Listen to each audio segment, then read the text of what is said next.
Want to hear something that's truly gruesome? 9 out of 10 Americans suffer from some type of gut issue.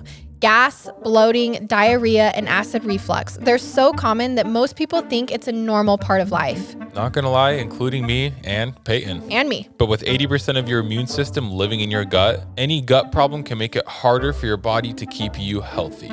And these days, the last thing any of us want is to get sick. Probiotics are supposed to be an easy way to support your gut and immune system. But according to research, 99.9% of probiotics on the market die in your naturally harsh stomach acid before they get where they're needed. This is what makes Just Thrive probiotics so revolutionary. Their proprietary formula is designed by nature to protect itself when conditions get rough. In fact, studies have proven that Just Thrive probiotics arrive 100% alive in your gut, making them uniquely effective at controlling gas, constipation, and bloating. It's vegan-friendly, gluten-free, dairy-free, histamine-free, and non-GMO, and safe for just about anyone at any age, including kids and moms-to-be.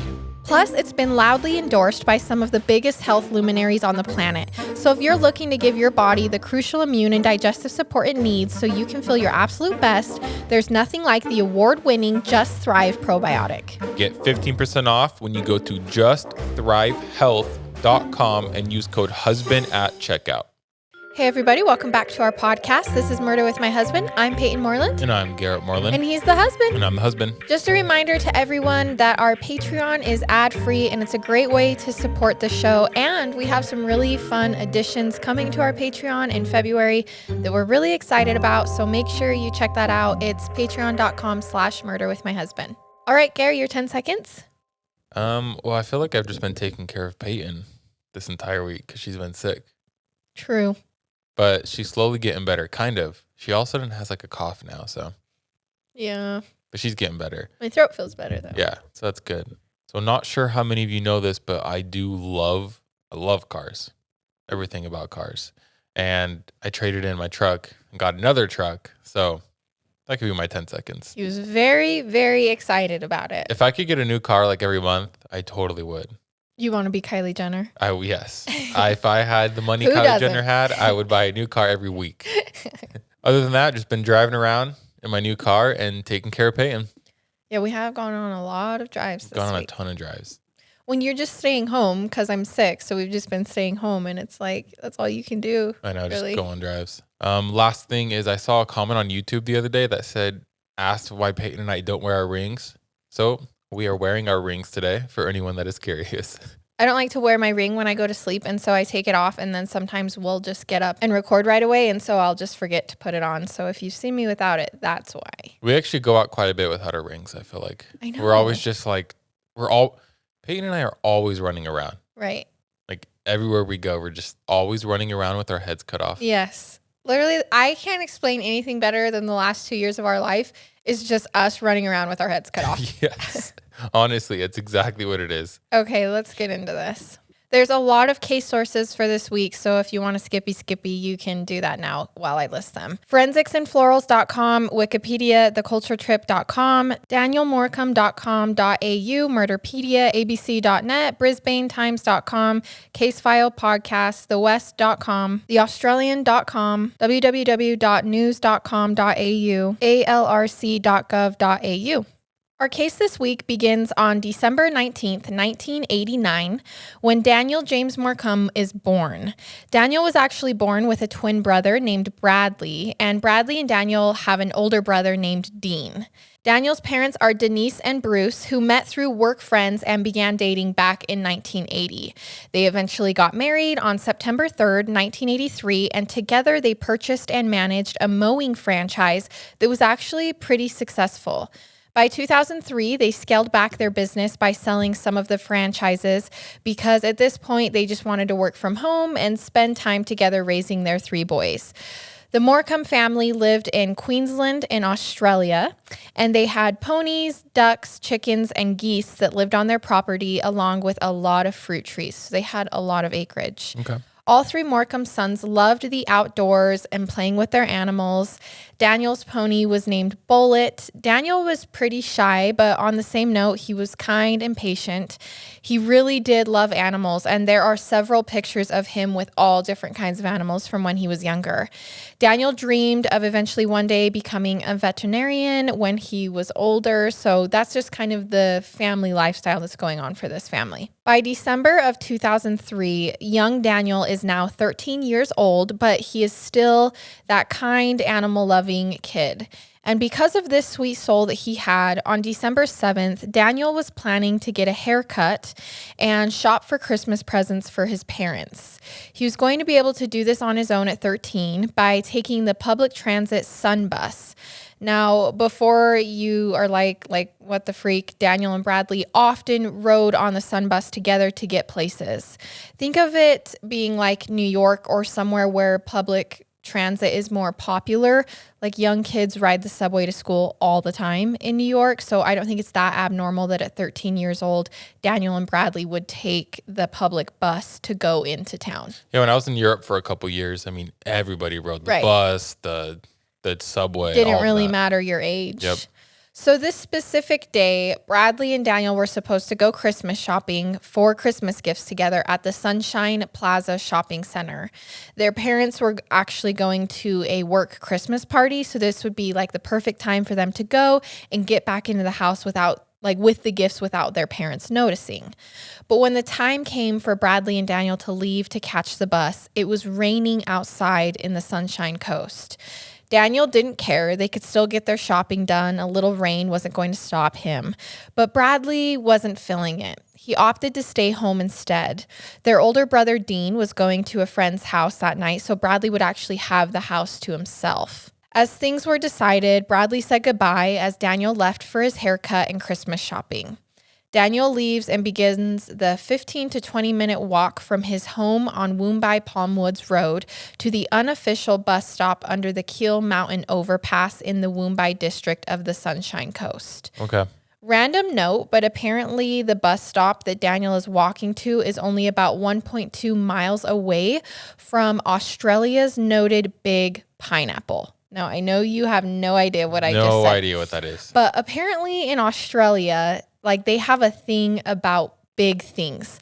Like they have a big banana. Like Texas?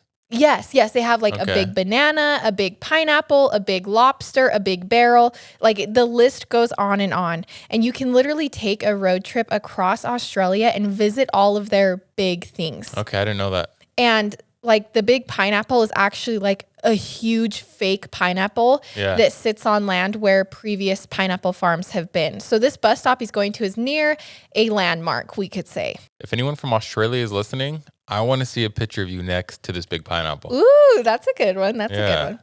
Also, the Australia Zoo that was founded by the late Steve Irwin, the crocodile hunter, is located on the Sunshine Coast where this story is taking place as well. I just wanted to give you a little background of where we are. Okay, so anyways, Denise and Bruce, Daniel's parents, arrive home from their Christmas party that evening around 4:30 p.m. And when they get home, they ask Bradley where Daniel is. And he doesn't know. He wasn't home yet. He had gone out shopping, but he hadn't gotten home yet.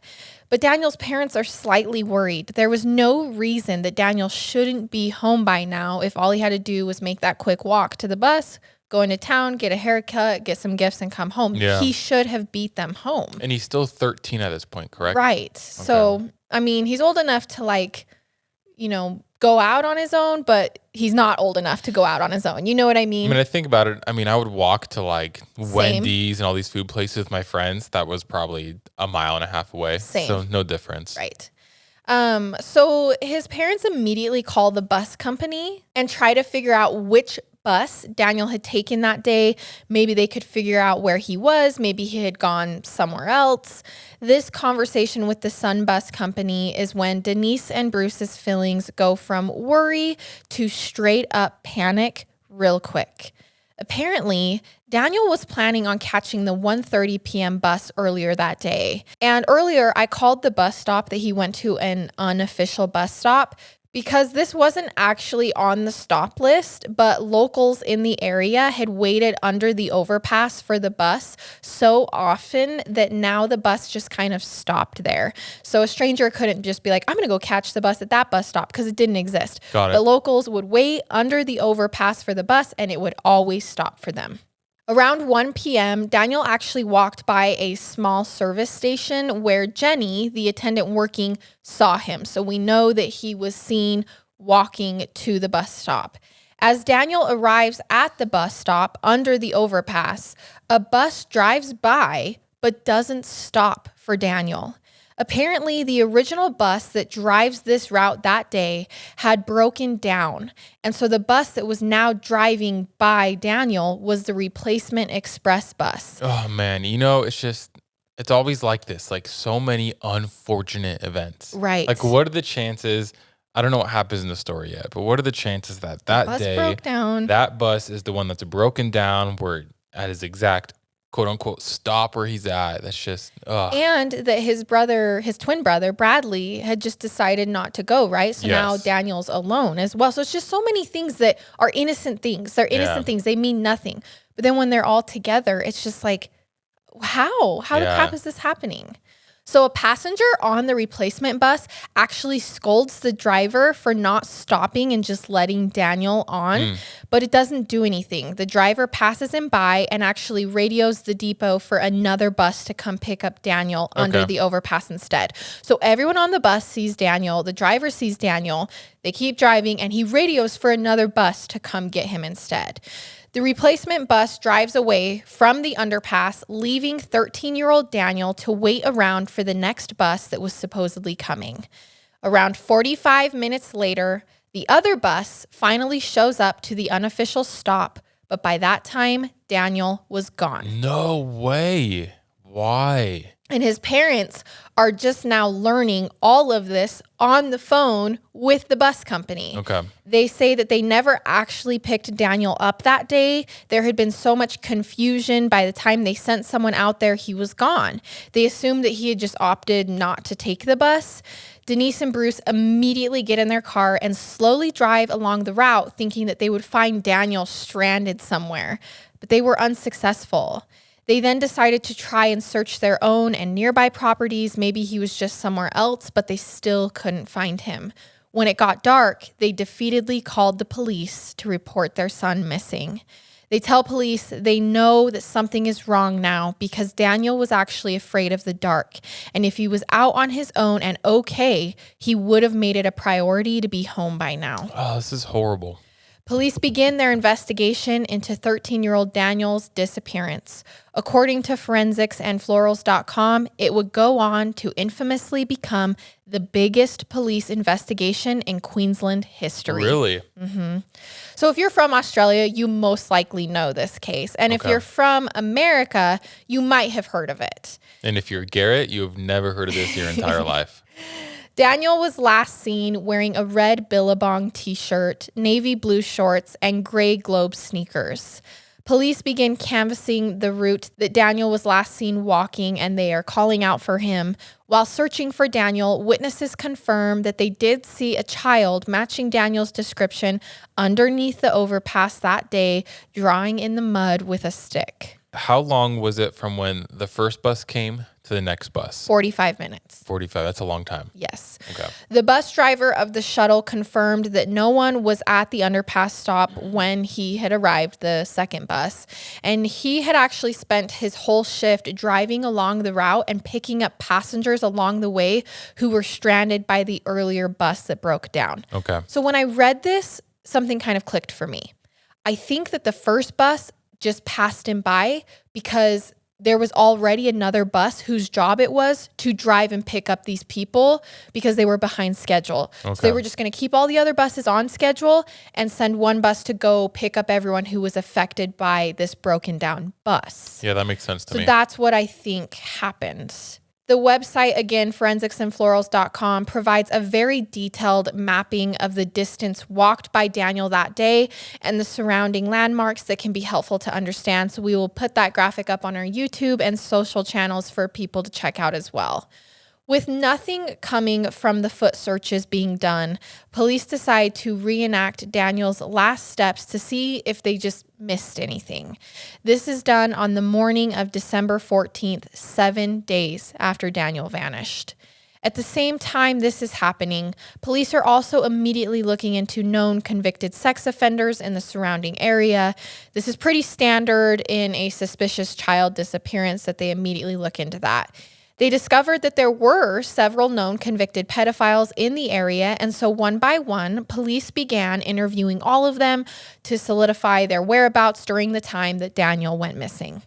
You know, we've talked about this before, but it's just, it would be so hard to be a detective, a cop, all of this. Like, where do you start? Right. Like, where do you start with a case like this? He just went missing. So it's like, all right, here we go. We're going to canvass the area. We're going to ask questions. Yeah. Police also noticed a consistent story across the board from witnesses describing a suspicious blue sedan and suspicious white vehicle in the area that day. The case file episode on this case mentions that one witness tells police she too had noticed the suspicious blue sedan in the area and had actually attempted to write down the license plate number just in case, but her pen that she grabbed wasn't working at the time, so she couldn't get it in time as the driver drove away. Oh, see, this is what I mean. How many things are going to happen? Many also described a tattooed adult male and younger male near the underpass that day. When these details were given to the public, there was a lot of criticism lobbed at the Queensland government for the timing of the release of a convicted pedophile named Douglas Jackway a month prior. Okay. He was dark-haired, he had a large shoulder tattoo and a goatee, and happened to own a blue sedan. Okay. So when this is released, the public is like, you guys just let out a convicted sex offender who matches the description and drives a blue sedan. He actually happened to be in the Sunshine Coast the day after Daniel disappeared. So he was interrogated, but the Queensland police announced that he had no involvement, and they eventually let him go. And after that, all of the requests for the real adult, like tattooed male, to come forward did not yield any leads. And so police began suspecting that if he was unwilling to come forward, maybe this tattooed guy had something to do with the disappearance. By December 19th, 2003, 12 days after Daniel had disappeared, he had still not been found. And although police had received a lot of cooperation on the investigation, they still had no idea what to do. And the arrival of December 19th came with tremendous heartache to the Morcombe family because it would have been Daniel and Bradley's 14th birthday together. Oh my gosh. And for the first time since they were born, Bradley spent his birthday without his other half, his twin. Denise and Bruce were continuing to follow up on any tips they were getting and continued the search for Daniel. Because the case was receiving such attention in Australia, this came with extra headache for Daniel's parents. False confessions that led nowhere, people prank calling and saying nasty things about Daniel. And we always see this happen. That is so messed up. Society as a whole can be so disturbing, especially to a family that is going through what could possibly be one of the worst pains.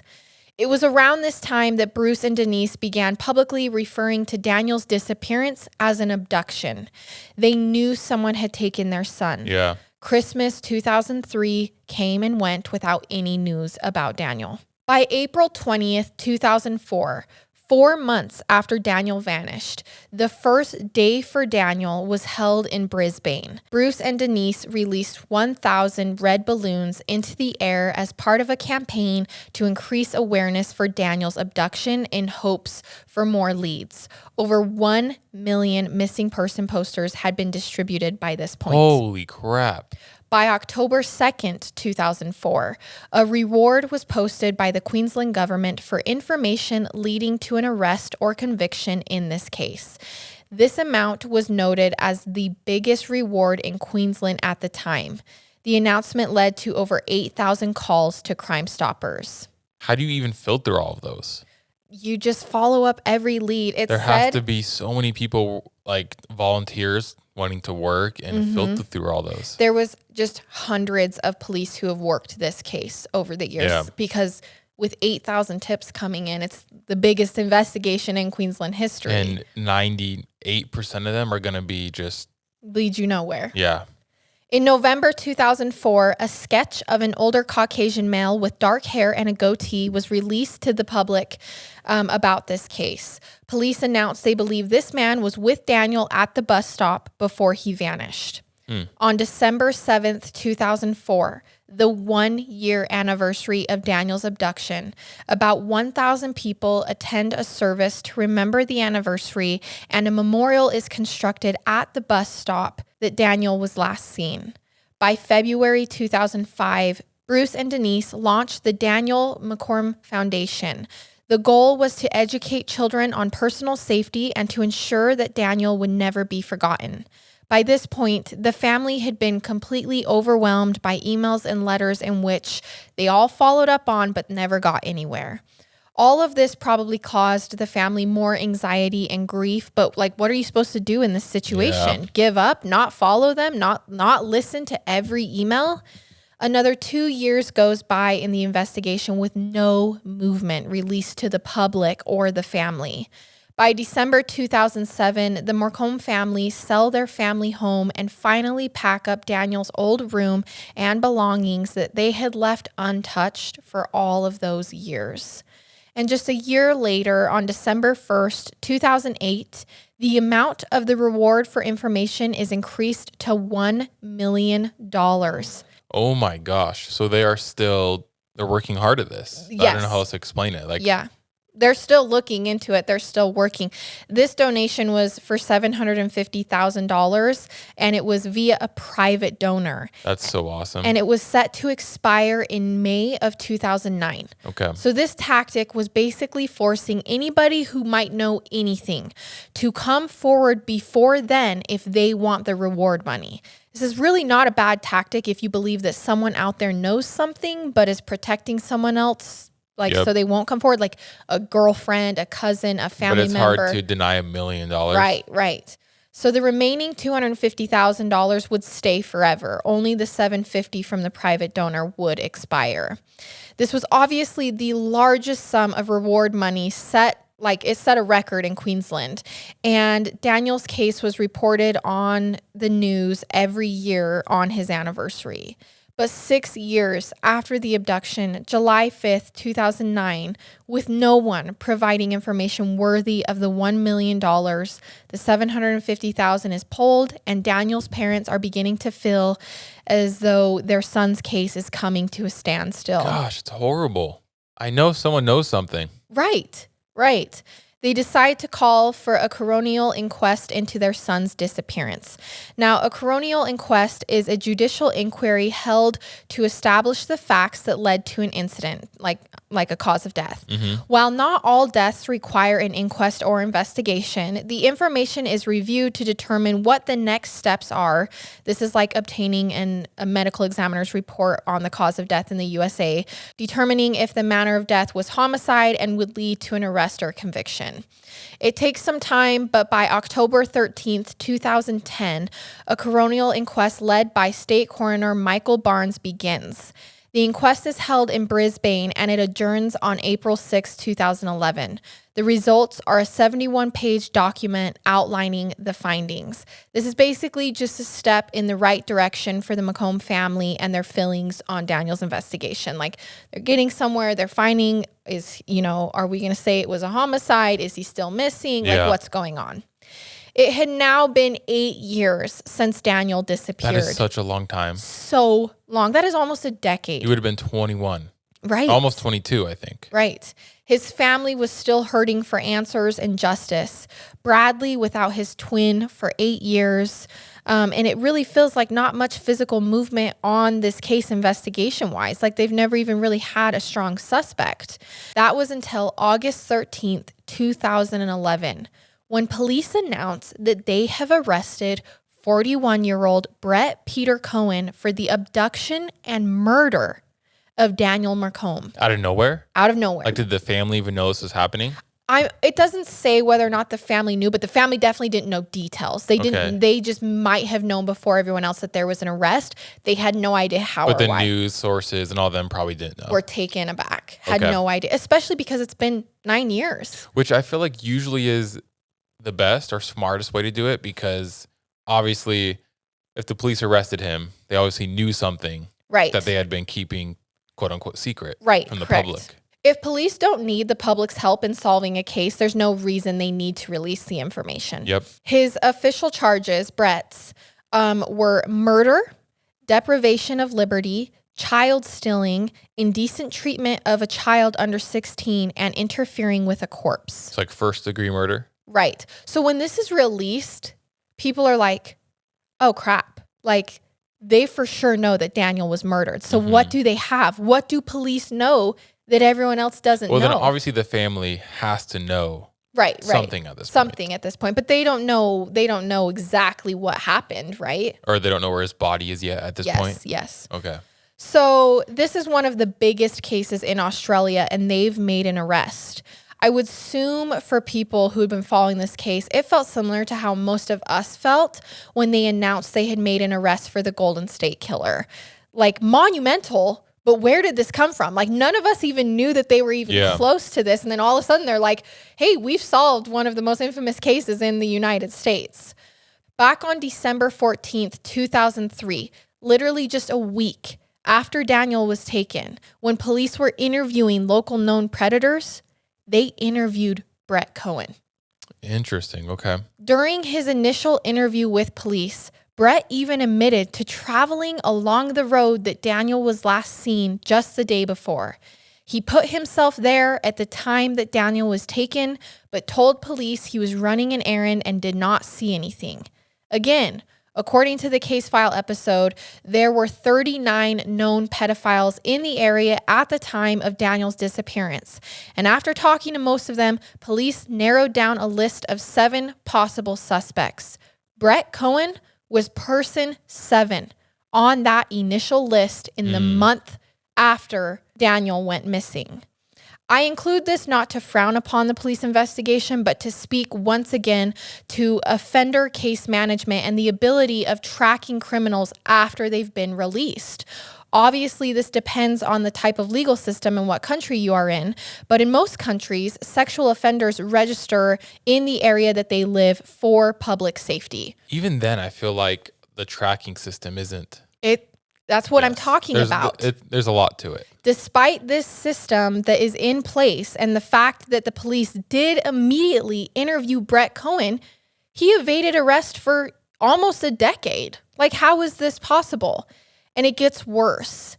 In September of 2006, 2.5 years after police had initially interviewed Brett and put him on their suspect list, they re-interviewed him in hopes of making headway in the case. They refer to his first interview and try to verify his original alibi of running errands. But Brett simply tells them this time around that he had lied about it. This time, he admits to buying marijuana from his dealer, Sandra Drummond, at the time of the disappearance, and he had originally lied because he didn't want to get her in trouble. Police turn to Sandra Drummond, and she confirms that Brett was purchasing marijuana from her at that time, but couldn't confirm if it was December 7th. She was like, well, yeah, he was buying drugs from me around that time, but I can't say for sure that it was that day that he was at my house. Yeah. But police dig deeper, and they discovered that in 2003, Sandra and her partner, Kevin Fitzgerald, regularly played poker at the machines of a nearby bar on Sundays. December 7th, 2003 was a Sunday. Of course it was. So police further proved Brett Cowan couldn't have been with his drug dealer, Sandra, that day because Sandra and Kevin used loyalty cards that were time-stamped during the time Brett said he was at Sandra's house.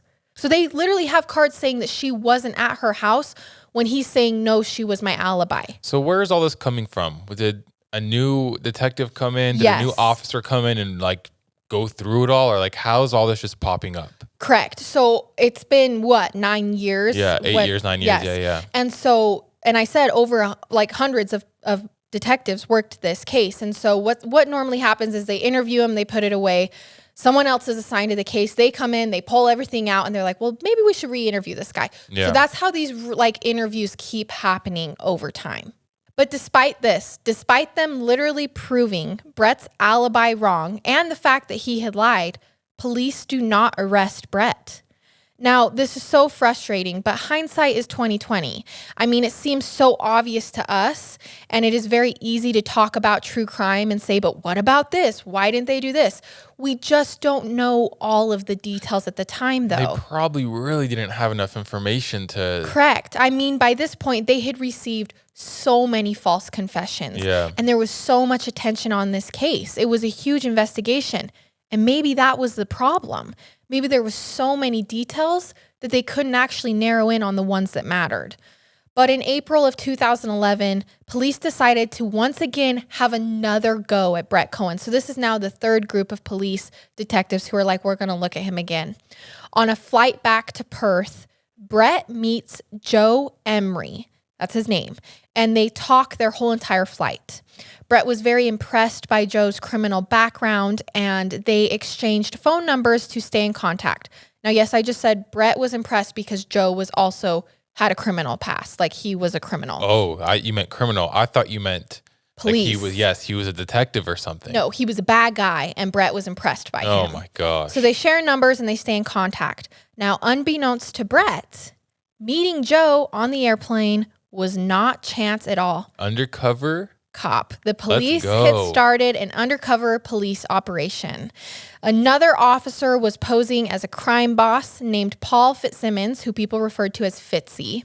And over the following months, the police end up recruiting Brett into a fake criminal gang using this undercover operation. No freaking way. Yeah, so they had Brett partake in like initiatory activities like staking out arrival gates at the airport looking for a specific person, bribing custom officers, and illegal fishing. All of this was leading up to trying to obtain a confession for Daniel's murder. They did this by telling Brett that they had a big job for him, but the gang had found out that he was being subpoenaed for the ongoing investigation into Daniel's case. So basically, all these undercover cops are in a gang, and Fitzy's the boss, and he's still an undercover cop. And he tells Brett, hey, I have a big job for you coming up, but I just found out that police are interrogating you for this kid's disappearance. And Fitzy, the boss, told Brett that he needed to confess to him anything that happened so the gang knew the entire story and they could go back and fix any mistakes he had made. Okay. So basically, that's so smart. Yes, they go at it like saying, we don't care what you did, but we can't have this in our gang. We have your back. You need to tell us. You need to tell us so we can help you. So we can cover up where's the body, what, like we need to burn the car, what happened. That's like we insane. need to cover, we need to make sure that you covered your tracks. That's how they go about it. Now they record like this conversation between Fitzy and Brett. This is like recorded. You can watch it. It's video recorded. It's audio recorded. Brett talks, but it's grainy and it's kind of difficult to hear. I mean, remember that it's captured in 2011 with hidden camera technology. Yeah. But you can hear Brett very clearly tell Fitzy, yeah, you know, I did it. You know, yeah, I did. All right, so you did it, but like I said, I'm not judging you, all right? Yeah, well, I never got to molest him or anything like that. He panicked and I panicked and grabbed him around the throat and just thought I knew he was dead. All right, how long did it take for you to strangle him out, you know? You probably don't think about shit like that at the time. Yeah. So what, you were looking at... Didn't seem long. All right. The confession takes place at the Perth Hyatt Hotel, where Brett admits that he saw Daniel that day waiting at the bus stop and offered him a ride to the shopping center. He says that once Daniel was in his car, he drove him to an abandoned house about 30 minutes away and strangled him. Oh my gosh. He admitted during the confession to Fitzy where Daniel's remains were, and once like this is all done and Fitzy's like, hey, we're going to take care of you. I mean, I watched the whole video and Fitzy does a pretty good job like of being like, I don't care. Just tell me. I need to know every detail. Yeah. I need to know where did he sit in the car? Where's the car now? Like they got every detail. And so police know where to start looking for a body because that is great. So do they arrest him though? Like right at this point? yes, Like yes. they just go, "Hey, we're undercover cops." And not in the video. Oh, not in the okay. video. But they do take all of this and then eventually arrest him. And now, like you said, he was arrested for the murder. Right. Yes. And now we're back to August 13th, 2011, when police have just announced that they've arrested Brett Cowan for the murder of Daniel. And now I usually don't go into details about these killers because they don't need any more coverage in these stories than they get. But sometimes the past involves more crimes that I feel are necessary to the story. So Brett Peter Cowan was born in Western Australia and was the third of 4 boys in his family. He had a strict upbringing attending a Catholic school, which he eventually dropped out of his junior year and took on odd jobs to support himself instead. Okay. He began dabbling in drugs and alcohol, which eventually led to full-on excessive use of both. Trigger warning here, we're going to be talking about sexual assault on children. At 18 years old, he committed his first documented crime when he molested a 7-year-old in the public toilets of a playground. I can't. He was sentenced to only 2 to 3 years in prison for this. What? That's ridiculous. I know. I don't understand. On September 28th, 1993, at the age of 24, Brett Cowan lured a 6-year-old child to an abandoned car outside of the BP Palms Caravan Park in Darwin where he lived.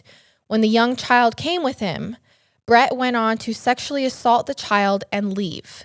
The victim, 6-year-old, was able to make his way through the park covered in blood and eventually get to a hospital. Oh. Court documents for this attack show that the victim was left alone by Brett in the park with a collapsed lung, a bloody nose, and abrasions across his face and neck. Brett basically left this 6-year-old to die after experiencing the worst of the worst. And how long was he in jail for this or prison for this? So this case went to trial, and the victim actually testified that he was scared that he was going to die after Brett left and that he didn't think he was going to make it. Brett pled guilty only after being told by police that they had physical semen DNA evidence to convict him. They were like, listen, we've collected evidence. There's no way you're getting out of this. So he pleads guilty. He was convicted and given 7 years in prison for gross indecency, grievous bodily harm, and deprivation of liberty. But not attempted murder or? Right. Per usual, he pled guilty to get out of the attempted murder charge. Oh, which is hard though, because he only went to jail for 7 years and of course he was going to go do something again. Well, and he didn't even go to jail for 7 years. Okay. Per usual, Brett Cowan was paroled after serving only 4.5 years, to which he admitted, quote, he has a problem and needs help. He agreed to participate in a sex offender treatment program upon his release. The law in Australia outlines the punishment for crimes towards children, and most carry just a couple of years, with the maximum of 5 to 7, which personally to me is far too low. Far too low. All I'm saying is crimes against children should carry a harsher punishment than anywhere that. In the world. I don't care where you are. World. Yeah. It's also worth noting that, especially because he was 24. Yeah. Where's a full-grown adult committing this crime? And it is also worth noting that Australia has abolished capital punishment, with the last hanging taking place in 1967. Anyone sentenced to death between 1967 and 1984 had their sentences commuted to a life sentence. Okay. I just wanted to clarify that as we're talking.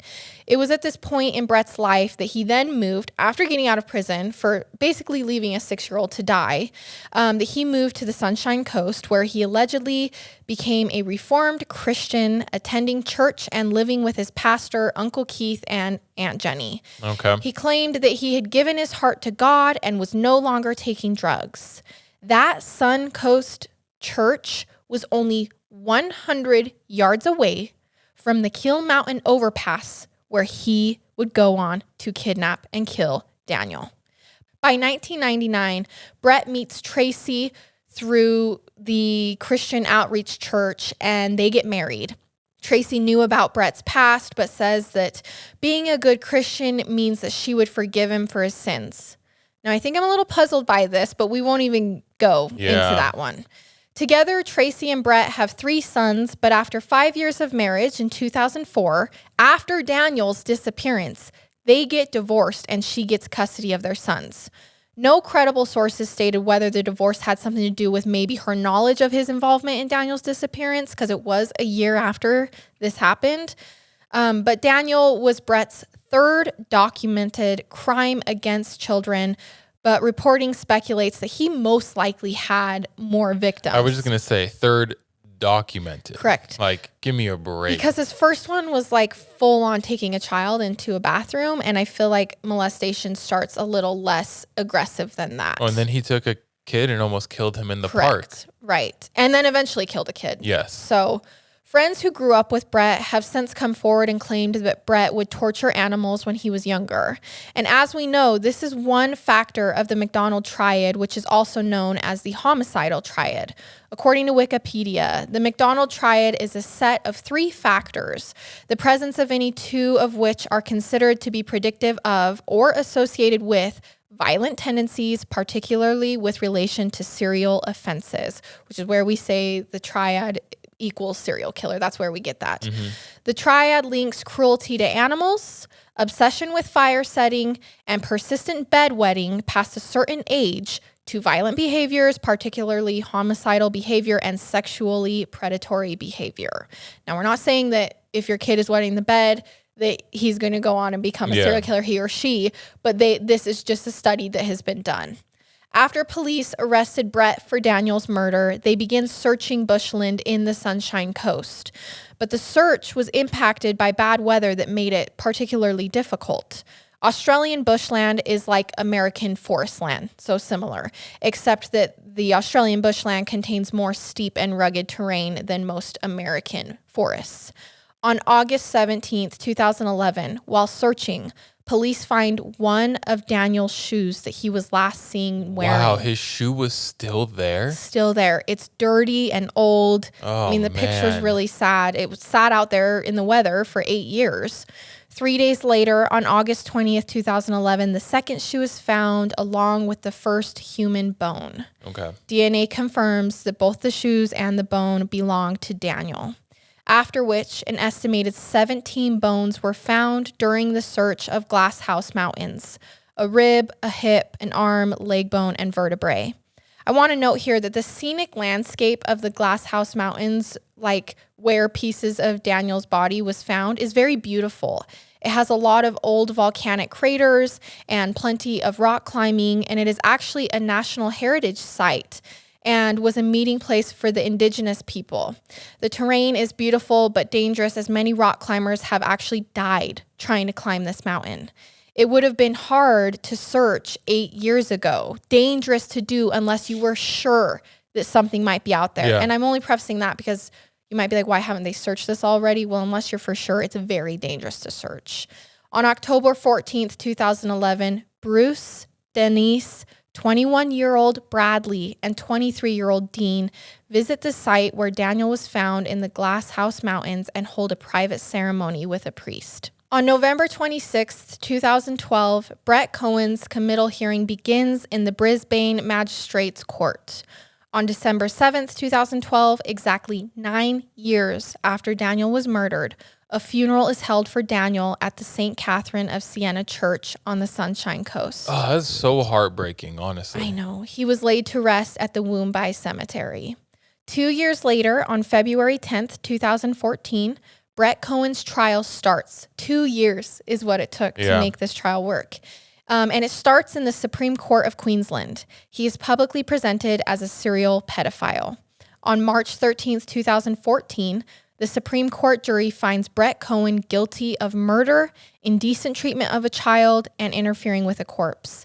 The next day, he is sentenced to life in jail with a minimum non-parole period of 20 years for the murder of Daniel Morcombe. Why would they even give him an option to get parole? You have to in Australia. Oh, okay. Didn't know that. As we've been taught, this basically means life. It's just kind of how they do it. Oh, I think I've seen that on some Instagram comments. I remember that. Yes. So It actually is a lot of other countries that do okay. this. A lot of other countries don't necessarily have life sentences like we do here in America. So for us, we're like, what the heck? Yeah. But they say, rest assured, these people basically means stay life. in there for life. They Got it. never actually get paroled. It's just that's how they have to do it. Okay. In 2016, after 2 years in jail, Brett Cowan is burned with boiling hot water by another inmate named Adam Paul Davidson. Wow. Adam told police, I didn't want to kill him or nothing. I just wanted him to hurt. Just wanted him to feel the pain. Feel the pain somebody like Daniel Morcombe has felt. Good. I don't feel bad at all. On May 4th, 2018, another 2 years has gone by when Brett Cowan is stabbed with a sharpened toothbrush, but was only left with superficial injuries. He was then placed in a secure cell to be kept safe from other inmates because he was essentially hated for what he had done. I bet. In America, this would be considered solitary confinement or private custody. Usually it has to do with the nature of the crime, like famous criminals, crimes against children or elderly, or former police officers are often put in this. Brett Cowan has never apologized or even said he did it since the confession to his fake gang member, Fitzy. That makes me so mad. He has tried to overturn his sentencing multiple times, but all have failed. Oh, get out of here. I know. On October 30th, 2020, Bruce and Denise welcomed their granddaughter into the world. Oh. Her name is Elise, and she just so happened to be born on the 15th annual Day for Daniel. She was born the last Friday of October. That's crazy. Just recently in 2021, the sign that promotes the Walk for Daniel event was vandalized. Oh, what? Yeah, what is wrong with people? Bradley, Daniel's twin, would later express that he dealt with a lot of survivor's guilt for not going shopping with his brother that day. Poor guy. Not his fault. I know. I do want to note here that survivor's guilt is very real and often faced by individuals that survive like a terrible event like this. I think it doesn't help that Bradley and Daniel were twins. We are obviously aware that it's nobody's fault besides the attackers. Yes. The Daniel Morcombe Foundation still exists today and has done some amazing things in Australia. His parents have spread awareness to child safety, and I think it just really hurts that such an amazing thing came from something so tragic. But like most of the living victims from our stories, they never cease to amaze me with their light, with their ability to fight and oftentimes start these foundations. It's truly admirable, and today we will keep the Morcombe family in our thoughts. And you can visit the Daniel Morcombe Foundation at the link in our episode notes. And that is the story of Daniel Morcombe. I always just feel for these victims so much, and especially as time goes on and we do more cases, I just want all of the victims of these stories and all of their families to know how much we love them. All of our listeners love them. Yeah. And that's why I'm getting emotional about this. No, 100%. I want us to think about Daniel today and all the victims of all of our stories. And we will see you guys next week with another episode. I love it. And I hate it. Goodbye.